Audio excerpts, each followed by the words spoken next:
Welcome to the Dynamic Discussion Fantasy Sleeper Pick Show.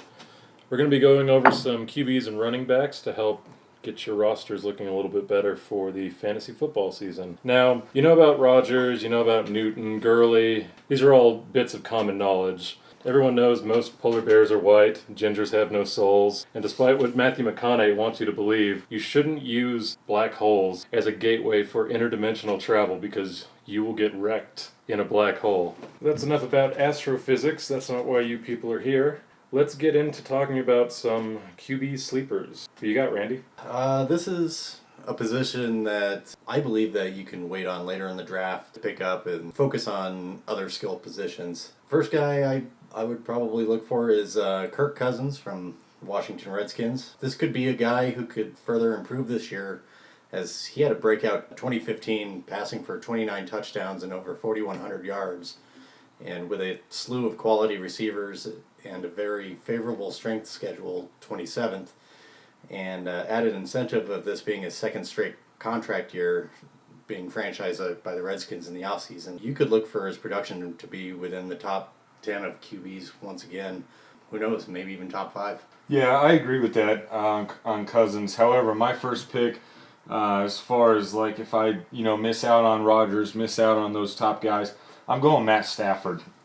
Reason why, he completed 398 of 592 passes in 2015. He threw for 4,262 yards, 32 touchdowns, and only had 13 interceptions. He had a passer rating of 97. All right, that was his highest of his career. Also, not only that, but the Lions added 3 new linemen in the first 5 rounds of the draft this last year. Okay, as far as weapons, they got a lot of weapons at wide receiver now. I know Anquan Boldin, he's a little bit older, but he can still catch the ball a little bit. They also picked up Marvin Jones, who came over from Cincinnati, of course, who spent the last few years of his career playing behind, if you will, A.J. Green, Mohamed Sanu, Brandon Tate, so on and so forth. They also have Golden Tate there in Detroit as well. And they have a new offensive coordinator. I think all of these things together create a perfect storm. I agree. Stafford, I think he's going to have a huge season. Having a new offensive coordinator, he showed that he can play really well. And I think that will continue this year. Another one of my guys is, some people might laugh, but would be Tony Romo. We all have our opinions of Tony Romo as an NFL quarterback. Most people have a somewhat negative opinion on this guy who just can't get over the hump with his team late in the season and in the playoffs, and therefore infamously labeled as a choker. While this may be true, don't let these opinions affect your fantasy consideration for him. He's pretty consistently one of the top fantasy quarterbacks year in and year out. And like Kirk Cousins, he has a very favorable strength of schedule this year.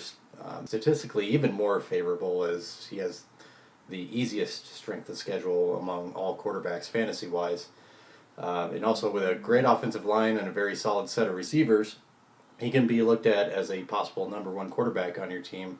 And a great value pick in the mid to late rounds. I'm really liking NFC quarterbacks this year, quite obviously. Yeah, absolutely. I totally like Tony Romo also. People forget that just because the Dallas Cowboys aren't winning games, you don't need your team or your quarterback to win games in fantasy. You need him to get yards. You need him to score points. The Dallas Cowboys were number 1 overall last year in points scored. So even though they weren't winning those games, they were coming from behind, which was huge. My second pick at quarterback is Matt Ryan. Okay, in 2015, he had a passer rating of 90. They had a ton of wide receiver injuries in 2015 there, causing a lack of depth behind Julio Jones, of course. Roddy White was hurt, and those really were their only 2 big guys anyway. They brought in Kyle Shanahan. It's his second year now as the offensive coordinator there in Atlanta. And don't forget about the success that Atlanta had in September last year. They were killing it the first 6 weeks of the season. So expect more of that to come on. They did add some wide receivers to give them a little bit more depth. They still have Julio Jones. Roddy White is no longer there. They added Mohamed Sanu. They also drafted Justin Hardy in the 4th round from East Carolina. Look for him to make a statement if they need somebody else. And Jones is going to be double-teamed, obviously. If the wide receivers in Atlanta stay healthy, I am confident that Matt Ryan will have a good year.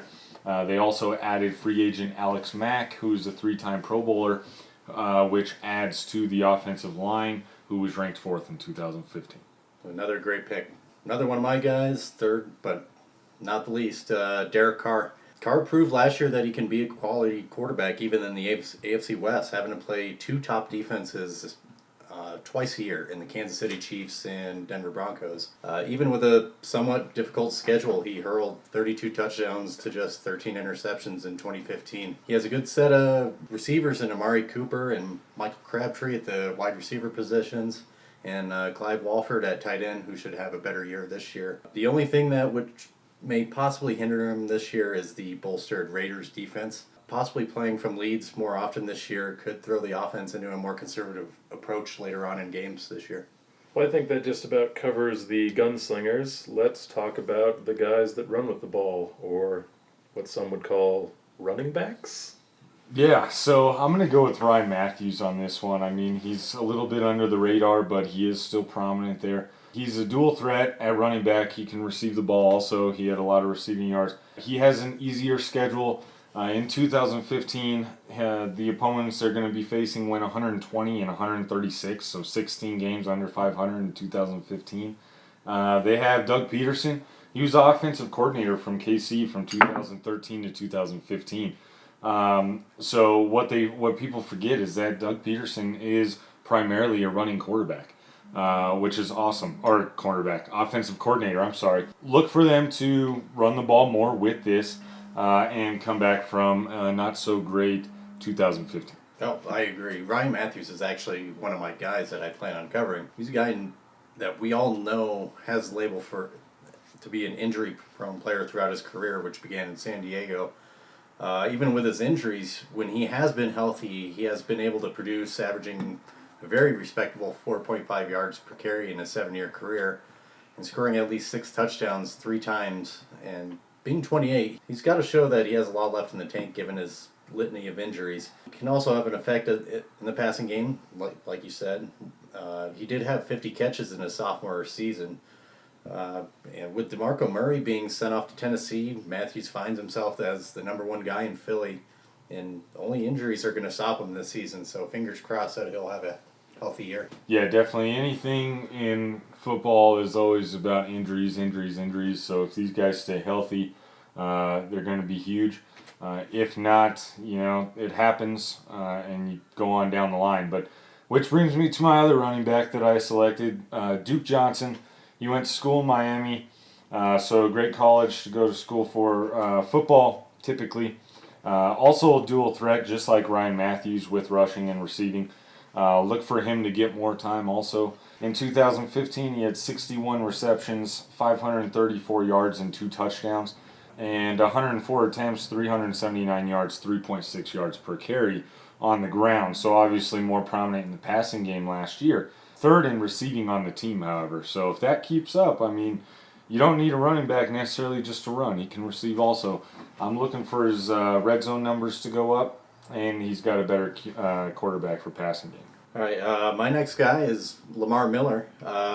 He finally escaped the Miami Dolphins, who seemingly and confusingly didn't seem to use him to his full capability during his tenure year there. However, he very quietly put up top 10 fantasy numbers at the position the last 2 seasons. We can see his potential looking at his yards per carry through his first 4 seasons in the league at 4.6, and also caught a career-high 47 passes last year. This year he's in a much more favorable situation in Houston, where Coach Bill O'Brien will be looking to lean on Lamar Miller pretty hard. He's a 3-down back considering his abilities within the passing game. This should easily be a career year for Miller. Look to see him put up at least top 5 numbers at the position, perhaps even more. I'd look for him in the 2nd round easily with a very weak fantasy running back position this year. Good to know. That is the first half of our fantasy show. Keep your eyes open for the wide receiver and tight end portion that will be posted later.